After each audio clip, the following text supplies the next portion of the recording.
Hi, everybody. Welcome back. It's Shirley Davis, and I talk about issues surrounding dissociative identity disorder.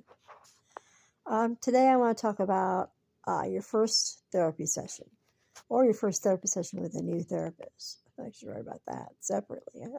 Yeah, I should write about that separately. Anyway, there are problems when you first go into therapy. You may know that something's wrong. You don't know what it is. Or you may say that something's wrong and you do know what it is. Maybe you've been diagnosed by a previous provider, or you just figured it out yourself. Okay, some people are able to do that. One of the most important things to know and to do when you have your first therapy session is to remember that the therapist is a person, but they're highly trained. They're highly trained people. Okay. So when they go on vacation, they're being human, right? They need rest.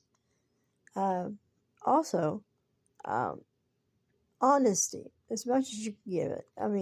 I know sometimes you just want to go in there and get it over with. And hold out that stress and feelings, negative feelings you have inside, so that you don't rock the boat, cause maybe a session that runs longer than normal. If you can go in and honestly talk to your therapist, tell them when you're nervous, tell them when they're making you feel uncomfortable, tell them when they're making you feel comfortable too. Give them positive feedback as well as negative. But they can't help you if they don't know what's wrong. That is the way it is. So I know I'll give you an example from my own life. My first therapy session, I don't remember much of because I dissociated about halfway through it. But I was nervous to know. I didn't even know if it was a woman or a man. I preferred a woman. But, all I got was the last name, McNitt.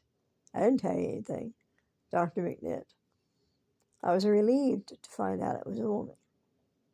But I still sat there, clear across the room, far away as I can get from her. And just told her the basics. Who I am, where I come from married or not, things like that, I was very, very mysterious about things that I didn't want. I just didn't want to talk about it, But part of me did. Part of me wanted to blurt out everything at the same time. But I didn't want to chase her away, so I didn't do that.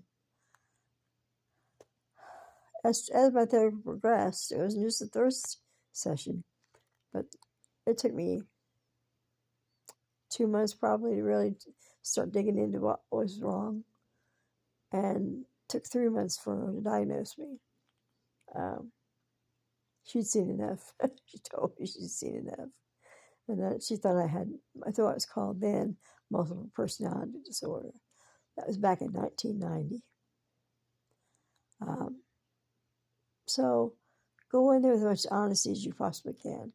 That's the biggest thing you can do for yourself. All right?